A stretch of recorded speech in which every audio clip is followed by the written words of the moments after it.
बिस्मिल्लाहिर्रहमानिर्रहीम। अस्सलामुअलैकुम नाजरीन गिरामी, आज की वीडियो में हम आपको बनी इसराइल के एक औरत नुमा मर्द नसूह के बारे में बताएंगे कि वो कैसे जनाना हमाम में लड़कियों का मसाज किया करता था।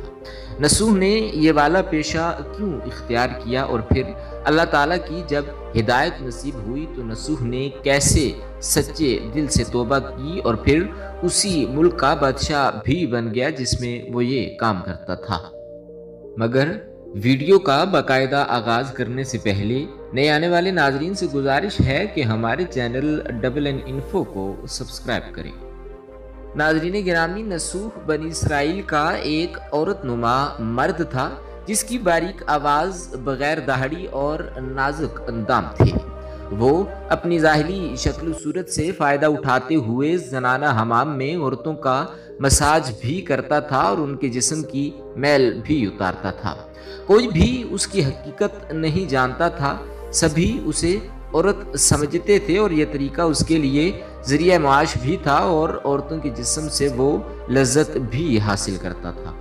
कई बार ज़मीर के मुलामत करने पर उसने ये काम करने से तौबा भी कर ली, लेकिन हमेशा वो तौबा तोड़ देता। एक दिन नसूह अपने काम में मशगूल था कि बादशाह की बेटी हमाम आ पहुंची। हमाम और मसाज करने के बाद पता चला कि शहजादी का गिरा बहा गौहर, मोती या हीरा खो गया है। बादशाह की बेटी ने हुक्म दिया कि सबकी तलाशी ली जाए। सबकी तलाशी ली गई लेकिन हीरा नहीं मिला। नसूह रुसवाई के डर से एक जगह छुप गया।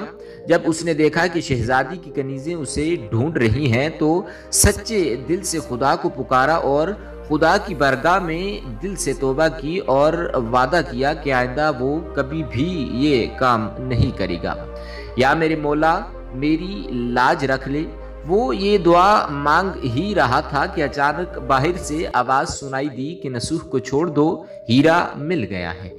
नाजरीन, नसूह नम आंखों से शहजादी से रुखसत लेकर घर आ गया। नसूह ने कुदरत का करिश्मा देख लिया था और हमेशा हमेशा के लिए उस काम से तौबा भी कर ली थी। कई दिनों से हमाम न जाने पर एक दिन शहजादी ने बुलावा भेजा कि हमाम आकर मेरा मसाज करे, लेकिन नसूह ने बहाना बनाया कि मेरे हाथ में दर्द है, मैं मसाज नहीं कर सकता। जब नसूह ने देखा कि इस शहर में रहना उसके लिए मुनासिब नहीं, सभी औरतें उसको चाहती हैं और उसके हाथ से मसाज लेना भी पसंद करती हैं। जितना भी गलत तरीके से नसूह ने माल कमाया था सब गरीबों में बांट दिया और शहर से निकलकर कई मील दूर एक पहाड़ी पर डेरा डालकर अल्लाह ताला की इबादत में मशगूल हो गया। एक दिन उसकी नज़र एक भैंस पर पड़ी जो उसके करीब घास चर रही थी। उसने सोचा कि ये किसी चरवाहे से भागकर यहाँ आ गई है।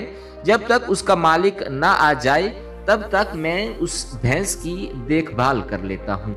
लिहाजा नसूह ने भैंस की देखभाल करना शुरू कर दी।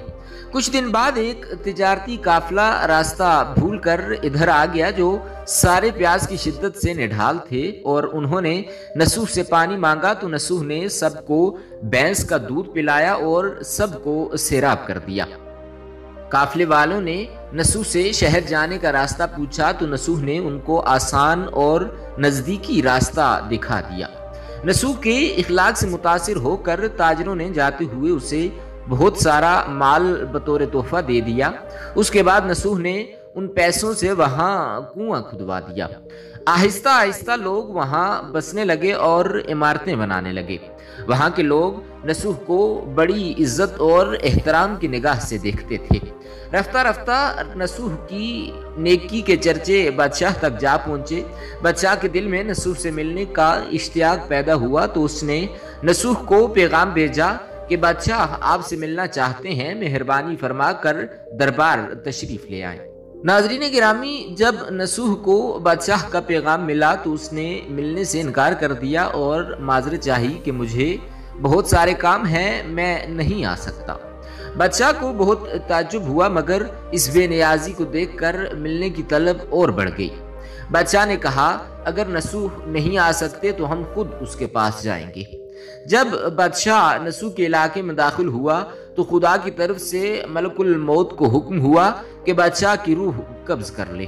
چونکہ بادشاہ بطور عقیدت مند نسوح کو ملنے آ رہا تھا اور رعایا بھی نسوح کی خوبیوں کی گرویدہ تھی، تو اس لیے نسوح کو بادشاہ کے تخت پر بٹھا دیا گیا۔ تخت پر بیٹھتے ہی نسوح نے اپنے ملک میں عدل اور انصاف کا نظام قائم کیا۔ وہی شہزادی جسے عورت کا بھیس بدل کر ہاتھ لگاتے ہوئے بھی ڈرتا تھا، اسی شہزادی نے نسوح سے شادی بھی کر لی۔ ایک دن نسوح دربار میں بیٹھا لوگوں کی داد رسی کر رہا تھا کہ ایک شخص وارد ہوا اور کہنے لگا کہ کچھ سال پہلے میری بھینس گم ہو گئی تھی، بہت ڈھونڈا مگر نہیں ملی، برائے مہربانی میری مدد فرمائے۔ نسوح نے کہا کہ تمہاری بھینس میرے پاس ہے اور آج جو کچھ بھی میرے پاس ہے وہ تمہاری بھینس کی ہی وجہ سے ہے۔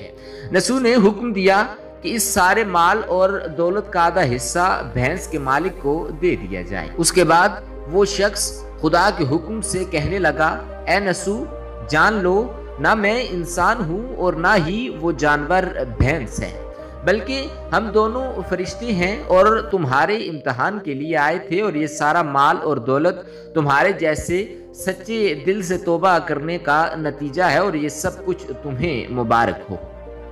اس کے بعد وہ دونوں فرشتے نظروں سے غائب ہو گئے۔